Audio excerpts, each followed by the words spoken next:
Fórmula Noticias.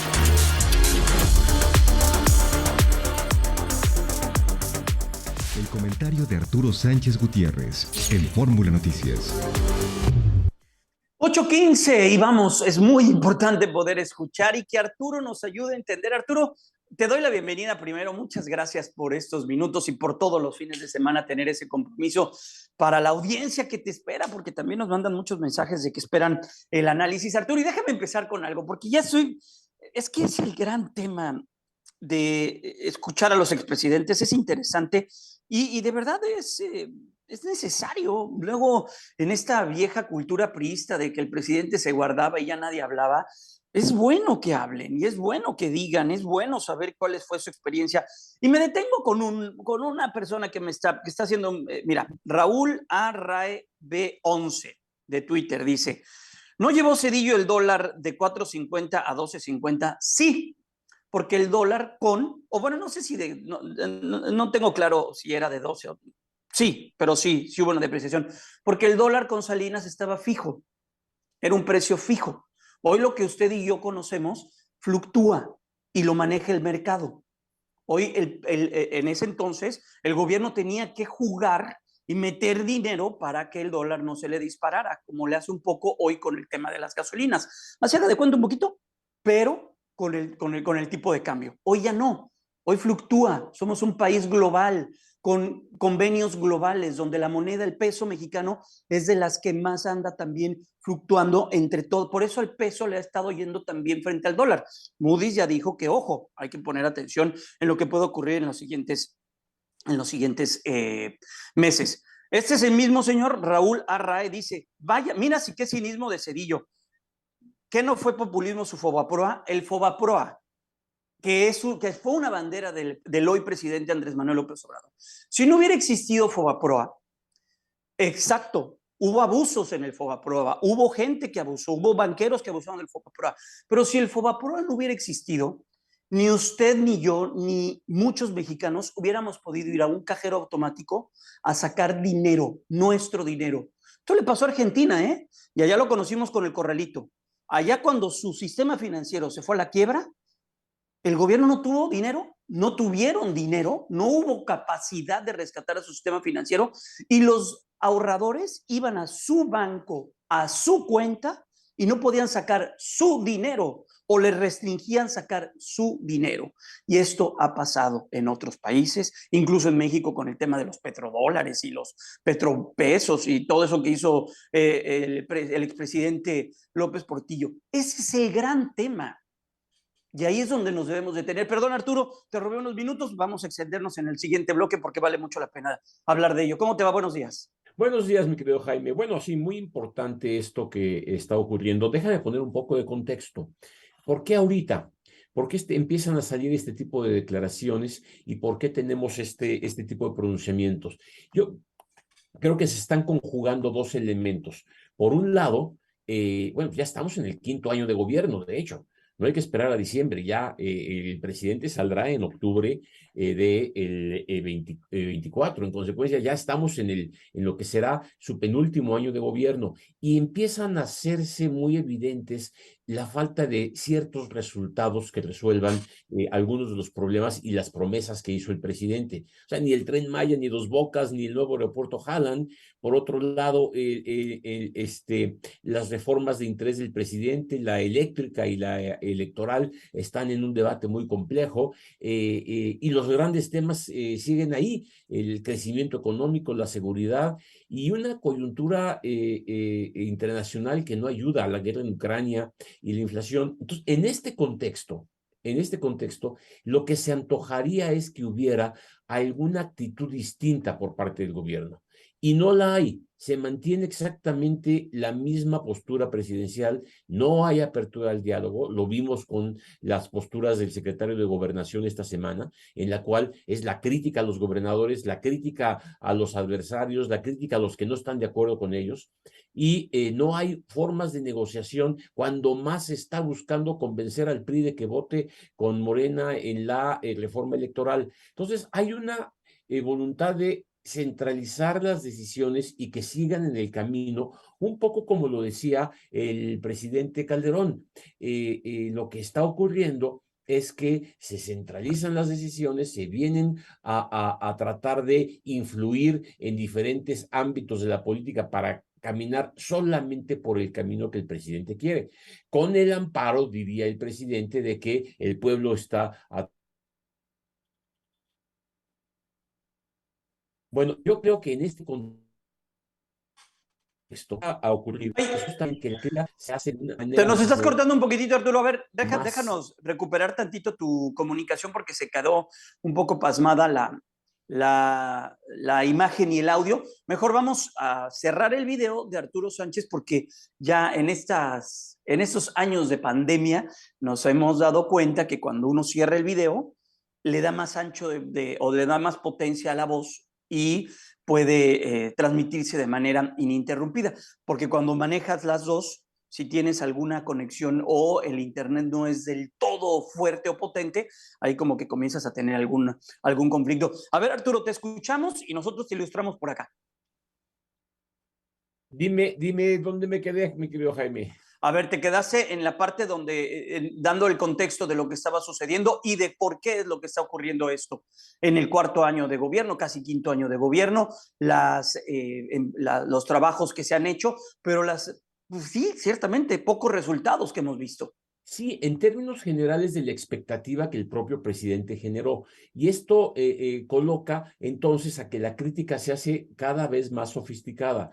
No es la crítica al gobierno nada más de un editorialista en los periódicos, sino que se empieza a articular una visión de, bueno, hacia dónde vamos. Y creo que las declaraciones de los expresidentes, tanto Zedillo como de Calderón, establecen dos temáticas importantes. El expresidente Zedillo hace referencia al populismo en América Latina como forma de gobierno. Y evidentemente todos los ejemplos que ponen son muy adecuados para México. Es muy difícil conceptualizar a un gobierno de populismo, pero lo que sí es cierto es que las políticas que él describió, pues sí tienen mucho que ver con la forma como se han tomado las decisiones en este año. Y estamos ya a 2 años de terminar esta etapa gubernamental. Y lo que hace el presidente Calderón, el expresidente Calderón, es ser mucho más directo a el tipo de políticas específicas que se están siguiendo para lograr los objetivos gubernamentales. Ciertamente, ambos presidentes pasaron por épocas muy difíciles, o sea, recordemos de dónde viene Zedillo.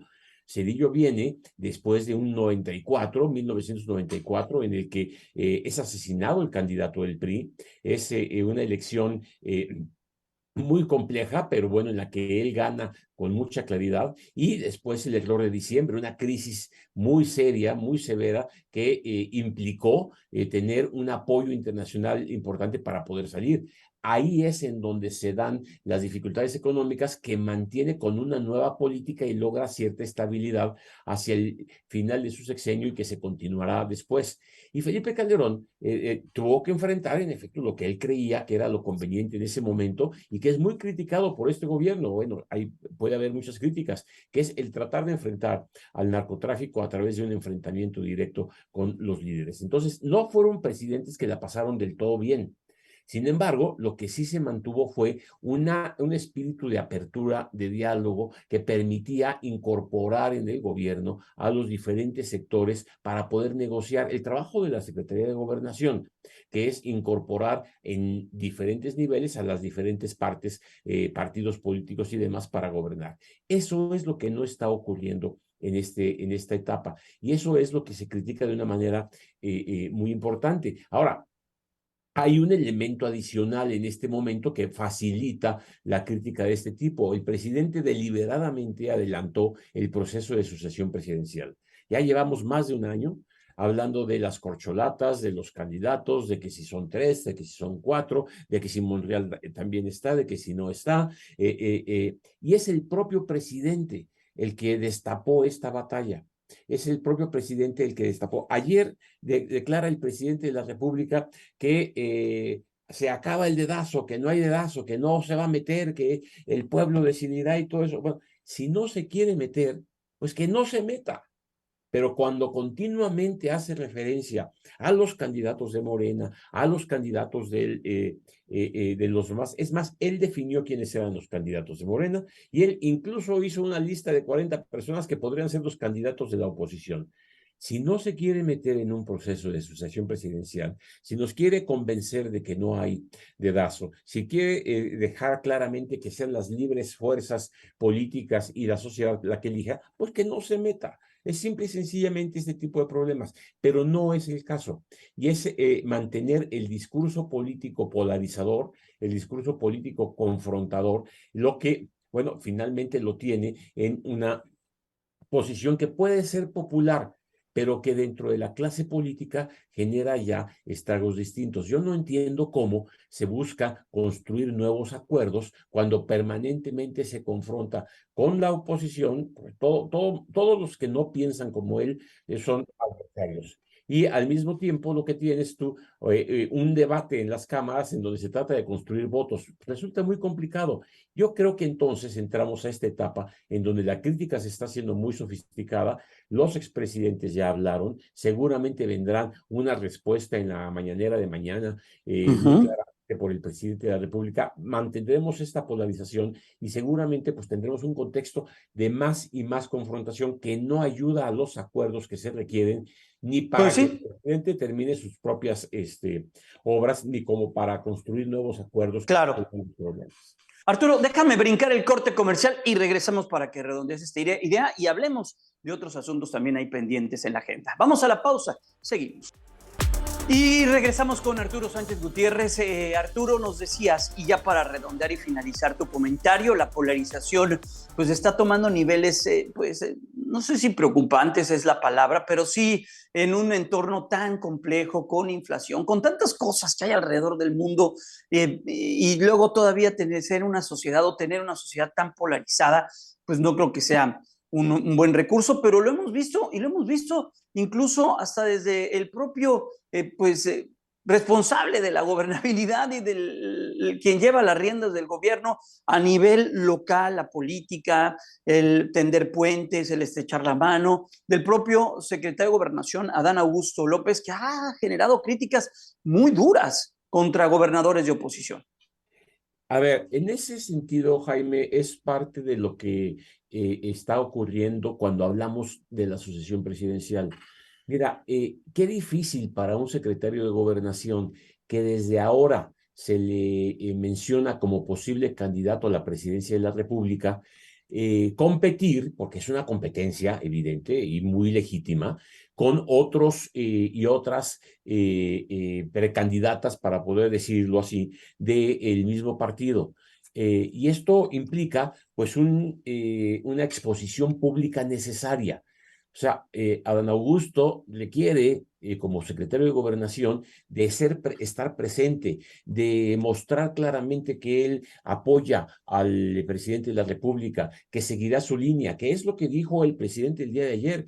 Yo me voy, pero seguramente habrá otros que continuarán el trabajo que se ha iniciado, y lo cual pues, es la aspiración de cualquier gobierno y muy legítima, no hay ningún problema. Pero eso hace que el secretario de Gobernación entre a un discurso muy confrontador con la oposición en un momento muy complicado, porque por otro lado vemos a Claudia Sheinbaum saliendo los fines de semana, paseándose claramente con diferentes tipos de argumentos, mostrándose públicamente, mostrando los logros de su gobierno. Y pues esto requiere una reacción por parte del secretario de Gobernación, que lo está haciendo, pero entender la crítica de esa manera y asumir la crítica a la oposición, pues genera un gran cuestionamiento, porque justamente el trabajo del secretario de Gobernación es avanzar a la construcción de acuerdos. Hoy más que nunca se requiere que haya en todo el país estrategias comunes. En todo el país quiere decir gobiernos de todos colores. estrategias comunes que permitan resolver los problemas nacionales, asignar bien los presupuestos, decidir qué políticas se impulsan en un lugar y en otra. Y con esta confrontación, pues el secretario de Gobernación no se ayuda a hacer su propio trabajo. Pero por otro lado, si no lo hace, pues se queda atrás en la batalla por la candidatura de la presidencia de la República. Entonces, y por eso decía yo al principio que se están conjuntando varios elementos. El presidente de la República sí está enfrentando un momento difícil. Sí, es importante por la necesidad de él de cerrar proyectos, de acabar las grandes obras, de tratar de lograr las reformas que él propuso. O sea, sin duda, él tiene un proyecto y quiere sacarlo adelante. No hay nada en contra de ello, pero no está articulándose todo de una manera que le permita salir adelante. Y la crítica encuentra este momento de una forma muy clara para poder incidir justamente en lo que se quiere. O sea, cuando el presidente Calderón habla de los riesgos de la democracia, lo que se está refiriendo justamente a lo que está pasando, un proyecto de reforma electoral en donde, bueno, evidentemente hay un retroceso en varios de los avances que se lograron en los años anteriores. Y no es que se busque el retroceso o acabar con la democracia, es que simple y sencillamente no se entiende que una institución como el INE debe ser autónoma, debe ser plenamente libre de todas las decisiones, debe tener claridad para poder tomar decisiones sin ninguna influencia de ningún tipo, y eso es lo que parece que se está cuestionando. Y se cuestionan a los consejeros y se cuestionan las decisiones tomadas, y bueno, yo diría, para eso está el Tribunal Electoral. Entonces, es ahí en donde no se entiende el discurso de una manera en la cual podamos encontrar salidas políticas claras a los retos que tiene México, su democracia, su situación económica, el problema de la seguridad, que no son problemas nuevos, son problemas que venimos arrastrando hace mucho tiempo, pero que hoy se presentan en una coyuntura que hay que enfrentar y que hay que enfrentar directamente. Por eso el expresidente Zedillo hacía referencia a que estos gobiernos en América Latina que optan por el camino populista, en lugar de enfrentar la realidad como está llegándose y la coyuntura que está enfrentando, hacen uso del pasado para responsabilizar de este tipo de problemas. Y sí, es una situación compleja. Por eso es lo que yo decía hace rato. Creo que lo que se esperaría es una actitud diferente por parte del gobierno para incorporar dentro de su proyecto otros elementos que permitan resolver los problemas. No la hay.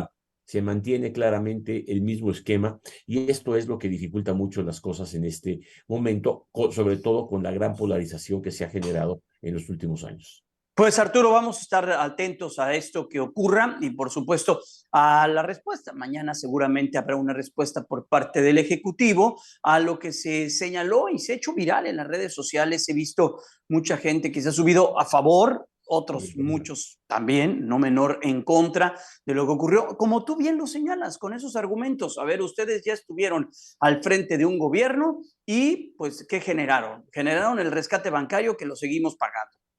Una de las críticas principales que vi en redes sociales al expresidente Ernesto Zedillo. ¿Qué generaron? Una guerra encarnizada con grupos de la delincuencia organizada que seguimos o que se sigue pagando en ciertas regiones del país. La crítica más o de las más importantes al expresidente Felipe Calderón. Y veremos mañana, porque el presidente Andrés Manuel López Obrador, fiel a su costumbre, seguramente llevará esta discusión a terrenos que él conoce bien y argumentará lo que él vivió en su momento, claro, con la narrativa que él tiene, con la historia que él tiene, ¿no? A ver, lo que hay que entender es que no se trata de que Zedillo no tuvo problemas y que todo le fue perfecto o que Calderón no le fue perfecto. No, les tocó otra coyuntura distinta, pero tienen su punto de vista, un poco como lo dice el propio presidente.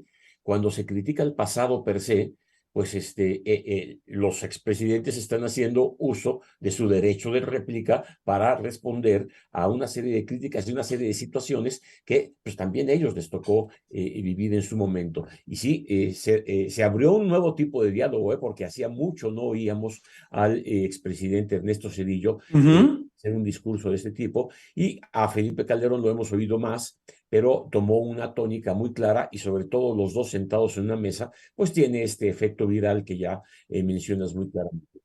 Perfecto, Arturo. Gracias, te abrazo y te deseo un excelente fin de semana. Cuídate mucho, mi querido Arturo. Igualmente, saludos a todo tu auditorio. Hasta pronto. Las 8:38, vamos.